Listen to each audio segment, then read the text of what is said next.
One of the founding members of એનએસસીના, એટલે એનો પાયો નાખવામાં આપની પણ એક બહુ મહત્વપૂર્ણ ભૂમિકા રહી. એક્સપોઝર એવું કહી શકાય કે આઈડીબીઆઈથી વધારે સારું મળે, જેમ કે પ્રોગ્રામિંગ જે છે એ પ્રોગ્રામિંગ તમે ત્યાંથી શીખ્યા?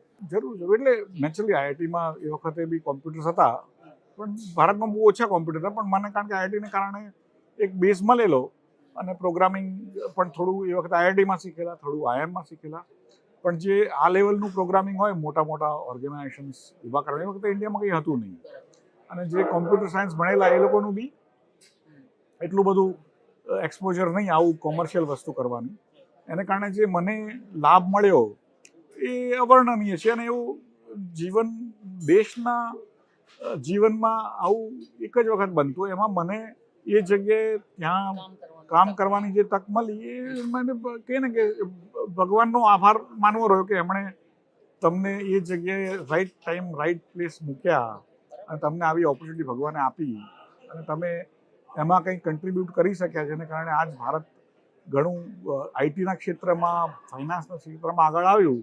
તો એ તમને ઓપોર્ચ્યુનિટી ના મળી હોત, કે મારા જેવા એવા એ વખતે લાખો લોકો હશે, પણ એમાંથી મને જ ઓપોર્ચ્યુનિટી મળી 24 વર્ષની ઉંમરે, તો એ ખરેખર અદ્ભુત એક સંજોગ કહેવાય. એટલે કહી શકાય એનું જે સૌથી ફાસ્ટેસ્ટ એક્સચેન્જ તરીકે તમે બનાવ્યું એ that credit goes to you of course એ બાબતેમાં. હા, એટલે મારું એવું છે કે જે સંજોગ સમય અનુસાર જે તક મળી અને જે આપણા હાથે હસ્તક થયું એનું આપણે નિમિત્ત ગણી શકીએ કે આપણે એક નિમિત્ત હતા, પણ આપણે ના કર્યું હોત તો કોઈક બીજા દ્વારા થયું હોત. એટલે બરાબર છે, પણ તમારી મહેનત, ઈચ્છા શક્તિ અને ઈશ્વરની કૃપા, આ ત્રણેય વસ્તુ ભેગી થઈ એટલે કદાચ આ થયું. રિલાયન્સનો ફેઝ આવે છે, ચીફ ઇન્ફોર્મેશન ઓફિસર CIO, એ બહુ ઇન્ટરેસ્ટિંગ ઘટના છે. અને ત્યાર પછી થોડાક જ સમયમાં તમને પબ્લિક રિલેશન્સ ને કોર્પોરેટ કમ્યુનિકેશન્સ સંભાળવાની જવાબદારી મળી. એ જે જર્ની છે એના વિશે થોડીક વાત કરો. એટલે મેં 2000ની સાલમાં 1992માં એનએસસીમાં કામ કરવાનું શરૂ કર્યું. 1994માં એનએસસી શરૂ થયું, બહુ સફળ થયું. 2000 સાલ સુધીમાં તો બહુ જ ઇન્ટરનેશનલ કક્ષાએ મોટું ગણાવવા મળ્યું. પછી 2000માં એક ઈ કોમર્સનો જુવાળ આવ્યો અને stock market, electronic stock market is e commerce only. એટલે મેં કીધું આપણે આપણું કંઈક ચાલુ કરવું જોઈએ. અને એ વખતે રિલાયન્સ પણ સર્ચ કરી રહ્યું હતું કે કોઈ એમને B2B ઈ કોમર્સ જે પેટ્રોકેમિકલ્સ છે એના માટે હેલ્પ કરે. એટલે એમણે મને એપ્રોચ કર્યો. એ વખતે હું વર્લ્ડ બેંકમાં ઇન્ટરવ્યૂ આપી રહ્યો હતો અમેરિકામાં. અને જોગાનું જોગ ત્યાં વોશિંગ્ટન ડીસીમાં નોર્મલી બહુ બરફ ના પડે, પણ એ વખતે ફેબ્રુઆરી મહિનામાં બહુ બરફ પડેલો. અને આખું જે બરફ જામી જાય, તમે ક્લીન ના કરો રોડ પર, તો એનું એ જામી જાય તો એ જે સ્નો હોય એકદમ કડક થઈ જાય અને એમાં તમે નોર્મલ કાર ચલાવી ના શકો. એટલે એમાં એક્સિડન્ટો થાય. એટલે આખું સિટી બંધ થઈ ગયેલું 7 દિવસ માટે. એટલે જે વર્લ્ડ બેંકમાં હું ઇન્ટરવ્યૂ માટે ગયેલો, એમાં કોઈ ઇન્ટરવ્યૂવાળા આપવા જ એટલે લેવા જ ના આવે. હું વર્લ્ડ બેંકના બિલ્ડિંગની બાજુમાં રહેતો હતો એમાં પેલા હોટલમાં. તો 3-4 દિવસ પછી રિલાયન્સથી ફોન આવ્યો કે ભાઈ તમારી સાથે વાત કરી. મેં કીધું આ લોકોને કીધું ખબર પડી કે હું આ હોટલમાં છું, પણ કે તમારી સાથે વાત કરવી છે. તો આ બોલો તો કે તમે, અમને ખબર પડી કે તમારે એનએસસી છોડવું છે, જો તમારે પોતાનું ચાલુ કરવું હોય તો અમે તમને ફંડિંગ કરશું, પણ અમારે આ B2B ઈ કોમર્સનું અમારા માટે તમારે કરવું પડશે. એટલે મેં કીધું વર્લ્ડ બેંક છે, મારી કહે ને કે મારું ફેમિલી એ બધું અમેરિકા, એ વખતે મારી સિસ્ટરના લગ્ન થયેલા, એટલે બધા ધીરે ધીરે કરીને બીના તો એમના લગ્ન થયેલા એટલે એ અમેરિકા ગયા. પછી મારા મધર ગયા. એટલે એવી ઈચ્છા હતી કે બધા ફેમિલી અમેરિકા જતા રહે. એટલે મેં કીધું મારે જો વર્લ્ડ બેંકમાં જોબ મળે તો હું એ લઈશ, કારણ કે મારા ફેમિલીની ઈચ્છા છે કે ભાઈ હું અમેરિકા આવું, અને જો નહીં મળે તો હું તમને આવીને જરૂર મળીશ. પછી 5-6 દિવસમાં મારા ઇન્ટરવ્યૂ કર્યા જે બી આયા લોકોએ. એ લોકોએ કીધું કે ભાઈ તમે એક્સપર્ટ, એટલે તમે યંગ છો, પ્રોફેશનલ છો, પણ you are an expert on stock market, એટલે will put you in Delhi. એટલે મેં કીધું મારે દિલ્હી નથી રહેવું, મારે કાં તો મુંબઈ રહેવું છે કાં તો અમેરિકા જવું છે. એટલે પછી મેં એ વર્લ્ડ બેંકની નોકરી ના લીધી અને પાછા આવીને પછી રિલાયન્સમાં મળવા ગયો. અને એ લોકોએ કીધું કે ભાઈ આ રીતનું છે, તમારે જો ઈચ્છા હોય તો તમે અમારી સાથે જોડાઈ શકો, તમે એઝ એન્ટરપ્રેનર. એટલે પછી મેં રિલાયન્સમાં પોતાનું શરૂ કર્યું એમના ફંડિંગથી, exchangenext.com કરીને B2B ઈ કોમર્સની કંપની. અને 2001માં પછી મેં ચાલુ કર્યું petrochamnext.com, પછી papernext.com, steelnext.com, 3 ચાલુ કરીને બીજા 10-15 કાર્યક્રમ હતા કે ભાઈ આપણા બધા માર્કેટો ચાલુ કરશું B2B કોમર્સના. પણ ત્યાં સુધીમાં ઈ કોમર્સ લગભગ એનો જે વર્લ્ડ વાઇડ એક યુફોરિયા હતો એ બંધ થઈ ગયો. એટલે પછી એ લોકોએ કીધું કે ભાઈ અમે આને ફંડિંગ હવે વધારે નહીં કરીએ. તો મારે 100 માણસો મારી અંડરમાં એ વખતે હતા, એ બધા અનએમ્પ્લોયડ થઈ ગયા, હું બી અનએમ્પ્લોયડ થઈ ગયો. પણ પછી મુકેશભાઈએ કીધું કે ભાઈ આ સિન્સિયર છોકરાઓ છે, તો એ they can work in telecom company we are putting. એટલે રિલાયન્સ ઇન્ફોકોમ કરીને કંપની નાખતા હતા. એમાં પછી એ લોકોએ કીધું કે તમે અમને હેલ્પ કરો કન્સલ્ટન્ટ તરીકે. એટલે we are trying to help, અને બધા જાત જાતની નોટ્સ બનાવીએ, પ્લાન્સ બનાવીએ, એમને આપીએ, ડિસ્કસ કરીએ, બધી મિટિંગોમાં બેસીએ. અને સેલરી સારી હતી એટલે લાઈફ ચાલી રહી હતી. અને પછી એમાં રિલાયન્સે ટેલિકોમ સિસ્ટમ જે ઇન્ટ્રોડ્યુસ કરી અને બહુ સસ્તામાં કરી એ વખતે, કમ્પેર ટુ એ વખતના જે ભાવ હતા એના લગભગ 1% ભાવે કરી. અને એમાં 1.5 કરોડ ફોન વેચ્યા. 500 જ રૂપિયા આપવાના હતા ફોન માટે, કરલો દુનિયા મિઠ્ઠીમાં. અને એમાં પછી 1.5 કરોડ ફોન વેચાયા, પણ બિલ બરાબર થયા નહીં. બિલિંગ સિસ્ટમમાં જે પ્રોસેસ રાખવી પડે એ ના બરાબર થઈ નહીં. એના કારણે ઘણી નુકસાની સહન કરવી પડી. અને પછી એક દિવસ મુકેશભાઈએ કીધું કે ભાઈ આમાં ચીફ ઇન્ફોર્મેશન ઓફિસરની જોબ સ્પેસિફિકેશન શું હોય. એટલે મેં એમને બતાવી બીજા દિવસે કે આ રીતનું કરી શકાય છે. તો એ કે હવે તું ચીફ ઇન્ફોર્મેશન ઓફિસર રિલાયન્સ ઇન્ફોકોમને હવે તું આને સુધાર. એટલે પછી મેં 5-6 મહિનામાં મહેનત કરીને બીજા કલીગ સાથે મળીને સુધાર્યું ને પ્રોફિટમાં કંપની આવી ગઈ. ત્યાં સુધીમાં ભાઈઓમાં ભાગલા પડ્યા. એટલે પછી મારે રિલાયન્સ ઇન્ફોકોમમાં રહેવાનું હતું. મુકેશભાઈના ભાગે ઇન્ડસ્ટ્રીઝ ને પેટ્રોકેમિકલ્સ આવ્યું. એટલે પછી મેં એ રિલાયન્સ ઇન્ફોકોમ છોડી દીધું. અને પછી મુકેશભાઈએ ફોન કર્યો કે ભાઈ તું આવીને મળ. એટલે હું જ્યારે મળવા ગયો ત્યારે એમણે મને એક એન્વેલોપ આપ્યું કે એમાં ઓફર લેટર હતો રિલાયન્સ ઇન્ડસ્ટ્રીઝના CIO, ચીફ ઇન્ફોર્મેશન ઓફિસર તરીકે. એટલે બેસિકલી એમને એટલો ભરોસો હતો કે આ છોકરો જે ટેલિકોમનું આટલું ડિફિકલ્ટ કામ કરી શકે, તો એ ચાલતી વસ્તુ છે રિફાઇનરી અને પેટ્રોકેમિકલ્સ, એને મેનેજ કરશે. એટલે એ પ્રમાણે મને એમણે રિલાયન્સ ઇન્ડસ્ટ્રીઝમાં ચીફ ઇન્ફોર્મેશન ઓફિસર બનાવ્યો. પછી એ જે ઝઘડા ચાલતા હતા એ વખતે એકબીજા પર આક્ષેપ ચાલતા હતા. તો એ વખતે એમણે કીધું 15-20 દિવસ પછી કે ભાઈ તું આ પબ્લિક રિલેશન્સ કરી શકીશ, મીડિયા મેનેજમેન્ટ. મેં કીધું આ ટ્રાય કરીએ, આપણને તો કોઈ યુઝ કર્યું નથી પણ કરી શકશું. અને એ પ્રમાણે એમના પછી મીડિયા મેનેજમેન્ટ, પબ્લિક રિલેશન્સને સંભાળ્યું. પછી લેટર ઓન IPO કર્યો રિલાયન્સ પેટ્રોલિયમનો. સાથે સાથે આઈટીનું તો મેઇન જોબ હતી જ. પછી ક્રિકેટ ટીમનો ભાર સંભાળ્યો. અને એવા ઘણા સંસ્મરણો છે. પણ એમણે ઘણો ટ્રસ્ટ કર્યો. અને આ કહે ને કે મેં જેટલું હોઈ શકે એટલું એમના જે ટ્રસ્ટ હતો એને તમે જાળવી રાખ્યો. હા, કોશિશ કરી. ક્રિકેટ ટીમની વાત કરી, ક્રિકેટ ટીમ પર આવું છું. તમને જે જવાબદારી સોંપવામાં આવી અને પછી સ્ટેડિયમમાં જાય છે ત્યારે એક ભાગ ખાલી હોય છે, ત્યાંથી મુંબઈ ક્રિકેટ એસોસિએશનની ટિકિટ્સ ઉઠાવી અને બહાર ઉછાળો છો, આખી ઘટના શું હતી એ?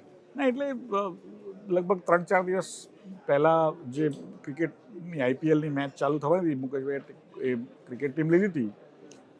અને 3-4 દિવસ પહેલાં આગળ રાતે ફોન આવ્યો કે ભાઈ મારે મેડમ અંબાણીને મળવાનું છે. એટલે એમના ઘરે ગયો. એટલે એમણે કીધું કે ભાઈ મુકેશભાઈએ કીધું છે કે તારે હવેથી આ ટિકિટ સેલ્સનું કામ એડિશનલી તને સંભાળવું છે, કારણ કે આપણે 3 જ દિવસ વચ્યા છે અને એમાં તારે સ્ટેડિયમ ભરવું પડશે. અને મુકેશે કીધું કે ભાઈ આશીષ કરી આપશે. એટલે 3 દિવસે, એટલે જે દિવસે મેચ હતી એ દિવસે 2 કલાક પહેલાં અમે 3 જણ સ્ટેડિયમમાં ગયા. તો સ્ટેડિયમ લગભગ ફૂલ હતું, પણ સુનિલ ગાવસ્કર સ્ટેન્ડ અને એની બાજુનું સ્ટેન્ડ બંને ખાલી હતા. એટલે પછી ભાભીએ પૂછ્યું કે આ બધું બરાબર છે પણ આ કેમ ખાલી રાખે છે, ખરાબ નહીં દેખાય? મેં કીધું ભાભી આપણી ટિકિટ નથી, એ તો મુંબઈ ક્રિકેટ એસોસિએશનની ટિકિટ છે. એટલે એમણે કીધું ભરી આપ, ટ્રાય તો કર. એટલે મેં કીધું ઠીક છે ભાભી, આપણે ટ્રાય કરશું. એટલે પછી મને યાદ આવ્યું કે કદાચ આ ટિકિટ વિન્ડોમાં ટિકિટ પડી હશે. એટલે હું ત્યાં ગયો, બાયણું બી ખુલ્લું હતું. ટિકિટો લઈ થોડીક અને મેં બહાર રોડ પર જઈને ઉછાળી. અને એ વખતે ક્રિકેટ મેચની બહાર બધા લોકો આમ બી ફરતા હોય. એટલે થોડાક લોકોએ ટિકિટ જોઈ બધી કે ટિકિટ કરીને બધા મને ઘેરી વળ્યા. એટલે પોલીસને થયું કે આ કંઈક તોફાન કરાવી રહ્યા છે. એ લોકોએ આવીને મને પોલીસ વાનમાં બેસાડી દીધો કે ત્યાં રિલાયન્સના સિક્યુરિટી આવે કે ભાઈ આ તો બોસ છે, એટલે એ લોકોએ કીધું કે ભાઈ આ તો અંબાણી નથી તો આ ક્યાંથી બોસ હોય, એટલે એ લોકોએ કીધું કે ભાઈ નહીં આ અમારા CEO છે મુંબઈ ઇન્ડિયન્સના. પછી એ લોકોએ મને છોડ્યો ને પછી મેં એ બધી ટિકિટો પાછળ જે બચી હતી બધી ઉછાળી ને લોકો ધીરે ધીરે ટિકિટો લઈ અને મેચ જોવા ગયા. અને એને કારણે એક આખું જે પછી અડધો કલાક પછી જ્યારે અમે 3 જણ પાછા જોવા ગયા તો આખું સ્ટેડિયમ ભરાયેલું હતું. એટલે એમને થયું કે આ છોકરો ટિકિટ ગમે એમ કહીને વેચી શકે છે. એટલે પછી એમણે કીધું હવેથી તારે આ મુંબઈ ઇન્ડિયનનું સંભાળ લેવી. તમારો શોખ હતો એ બી અને હા, અને એમને ખબર હતો મુકેશભાઈને, કારણ કે ક્રિકેટ ઇઝ મારો ગાઢો શોખ. એટલે બધી દરેક ગમે ત્યાં મેચોની વાત કરું હું એમની સાથે, કોઈ પણ વસ્તુ પ્રત્યે અભિપ્રાય હોય. બસ 2-3 પ્રશ્નો છે સર છેલ્લે. થોડુંક અત્યારની જે પરિસ્થિતિ જીઓ પોલિટિકલ સિચ્યુએશન છે એ પ્રમાણે તો માર્કેટ અત્યારે જે વોલેટાલિટી જોવા મળે છે તો આપની દૃષ્ટિએ NSE એના માટે કેવા પ્રકારની તૈયારીઓ કરી રહી છે? એટલે જીઓ પોલિટિકલ જે એક્ટિવિટીઝ હોય એ જ ઇકોનોમિક્સ ચલાવે. એટલે ઘણીવાર આપણને એમ થાય કે પૈસા મહત્ત્વના છે. પૈસા મહત્ત્વના નથી, પોલિટિક્સ ઇમ્પોર્ટન્ટ છે. અને જે જીઓ પોલિટિક્સ છે એ બહુ અઘરી વસ્તુ છે. અને એમાં લાસ્ટ 78 યર જ્યારથી ભારત આઝાદ થયું ત્યારથી ભારત એક એવા રસ્તા પર ચાલ્યું કે જેમાં બહુ આપણને ઇમ્પોર્ટન્સ ના મળ્યું. અને વર્લ્ડની પરિસ્થિતિ બી એવી હતી. વર્લ્ડની પરિસ્થિતિ થોડી બદલાઈ રહી છે, આપણે બી થોડા સમૃદ્ધ થયા છીએ, એટલે આપણી બી ગણના થવા મળી છે. નહીં તો પહેલાં આપણને કોઈ ગણતું નહોતું. આજે કોઈ બી ઇમ્પોર્ટન્ટ વસ્તુ હોય તો લોકો આજે બી તમે જોયું હશે કે આપણા 10,000 સ્ટુડન્ટ્સ જે ઈરાનમાં છે એમને કાઢવા માટે ઈરાને યુદ્ધને બંધ કર્યું છે. આપણા પ્રાઇમ મિનિસ્ટરે એમને રિક્વેસ્ટ કરી. એટલે આવું જે ભારતનું અત્યારે વર્ચસ્વ દેખાય છે એવું પહેલાં નહોતું. પણ એની અંદર બી જ્યારે કોઈ બી સમાજ ઉપર આવે, કોઈ બી દેશ ઉપર આવે તો બીજા દેશો એને થોડોક દબાવવાનો ટ્રાય કરે, જે ઉપરવાળા દેશો હોય. એટલે એ બધો પ્રયત્નો થશે.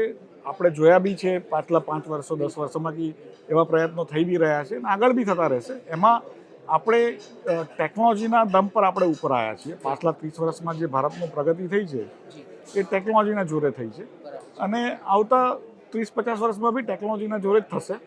અને એને કારણે જે આપણે આજે પણ આપણી પાસે સક્ષમતા છે, આપણી જે બળ છે, એબિલિટી ટુ સ્ટે છે એ ઘણી સારી છે. અને જો આપણે આ જ જે મોદીજીના કાર્યક્રમ, મોદીજીના જે માનસિકતાથી આપણે ચાલી રહ્યા છે કે ભાઈ બહુ કોઈને બતાવવા નહીં અને જેટલું હોઈ શકે એટલું બધાને હેલ્પ કરવી, લોકોના વચ્ચે ઝઘડા મિટાવવા અને કોઈનું સાખી નહીં લેવું, એ આપણી માનસિકતા નથી. 10 વર્ષ પહેલાં આપણી નથી. આજે આપણી માનસિકતા થયેલી છે ને આપણી પાસે એટલું દમ બી છે કે જે આપણા જગ્યા પર આપણે ઊભા રહી શકીએ છીએ. તો એ માનસિકતાથી આપણે રહીશું તો મારા હિસાબે આગળ જતાં ભારતનું જે ગ્રોથ થશે એ બહુ અદ્ભુત થશે ટેકનોલોજીના માધ્યમથી. અને એમાં જે વેલ્થ વધશે એ આખા ભારતને ઉપર લાવશે. બિલકુલ. અંતમાં એક પ્રશ્ન છેલ્લો. પ્રધાનમંત્રી નરેન્દ્ર મોદીનું જે વિઝન છે 2047માં વિકસિત ભારત, એ વિકસિત ભારતને ફૂલફિલ કરવા માટે હજુ પણ ઘણા બધા પડકારો છે. આપની દૃષ્ટિએ આપ યુવાનોને શું સંદેશ આપવા માગશો કે આના માટે શું કરવું જોઈએ? એક વસ્તુ તો છે કે ઘણીવાર આપણને એવું ફસાવવામાં આવે મગજમાં કે આપણે ખાલી જોવાનું અને ભજન કરવાના અને નરેન્દ્ર મોદીએ કામ કરવાનું અને ભારત એની મેતે નરેન્દ્ર મોદીના કામથી વિકસિત થશે, એવું નથી. બીજા બધા જે કેબિનેટ હોય કે સ્ટેટ ગવર્મેન્ટ હોય એ બધા ખાલી આપણને એક રીતે ફેસિલિટેટ કરે, આપણને રોડ્સ બનાવી આપે જેથી આપણે કોઈ ઉત્પાદન કર્યું હોય તો એ જઈ શકે સારી રીતે, ઓછા ખર્ચે, ફાસ્ટ. તો એમનું કામ આપણને સહાયતા કરવાની, નહીં કે આપણું કામ કરવાનું. પણ આપણને એવું ફસાવવામાં આવે કે નહીં એમણે જોબ ક્રિએટ ના કરી. એટલે દરેક જણે પોતપોતાનું જે સારી સ્કિલ ગ્રહણ કરવી, સારા કામમાં જોડાવું, પ્રોડક્ટિવ કામમાં જોડાવું અને એનાથી પોતાનો વિકાસ કરવો. અને આપણે બધે પોતપોતાનો વિકાસ કરશું તો દેશનો વિકાસ બી થશે. અને જો ટેકનોલોજીને કારણે જ વિકાસ થાય છે તો જે ભારતે પાછલા 30 વર્ષમાં ટેકનોલોજીને કારણે જે વિકાસ થયો છે, જો આપણે દરેક જણ ટેકનોલોજીમાં, ભલે આપણે ટેકનોલોજીસ્ટ ના હોઈએ, આપણે એન્જિનિયર ના હોઈએ, પણ ટેકનોલોજીને આપણા કામમાં કેવી રીતે યુઝ કરી અને કેવી રીતે વધારે પ્રોડક્શન કરવું, કેવી રીતે વર્લ્ડને સહાયતા કરવી જેથી આપણને ઇન્કમ મળે, પોતાને બી અને દેશને બી. તો ભારતનો સર્વાંગી વિકાસ થશે, એના વિશે મને પૂરી ખાતરી છે. બિલકુલ. તો સર, આપ દૂરદર્શન જિંદગી કેફે સંવાદનો ઇલારો કાર્યક્રમમાં જોડાયા અને આટલી રસપ્રદ વાત કરી એ બદલ આપનો ખૂબ ખૂબ આભાર સર. ધન્યવાદ. તો દર્શક મિત્રો, આ હતા નેશનલ સ્ટોક એક્સચેન્જના એમડી અને સીઈઓ આશિષ કુમાર ચૌહાણ, જેમણે તમામ પાસાઓ પર વાત કરી. એમના બાળપણથી લઈને અત્યાર સુધીની એમની જે સફર છે એ સફરની વાત કરી, એમના સંઘર્ષોની વાત કરી, એમની સફળતાઓની વાત કરી. અત્યારે આ કાર્યક્રમમાં બસ આટલું જ. આવતા શનિવારે ફરીથી એક નવા મહેમાન સાથે આપની સમક્ષ ઉપસ્થિત થઈશું. ત્યાં સુધી અમને રજા આપશો. નમસ્કાર.